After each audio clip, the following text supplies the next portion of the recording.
বৌমা, আজকে ইফতারিতে কি কি রান্না করতেছ? মা, পেঁয়াজে বেগুনি আর খেজুর। শুধু এতটুকু?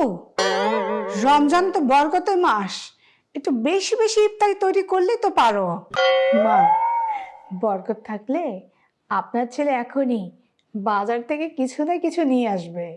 এই মেয়ে, সারাদিন আমার ছেলেটার উপর শুধু চাপ দাও কেন? নিজে কিছু করতে পারো না?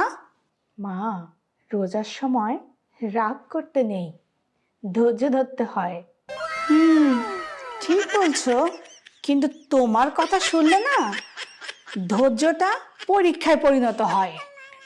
মা, আল্লাহ ধৈর্য দিলে আপনি পরীক্ষায় পাশও করবেন। বৌমা, আজকে দেখি তুমি অনেক শান্ত হয়ে আছো, ব্যাপারটা কি? মা, রোজার সময় তো খারাপ কথা বলা ঠিক না, শান্তই থাকতে হয়। বাহ, খুব ভালো। তাহলে রোজা শেষ হলে কি হবে? তখন স্বাভাবিক।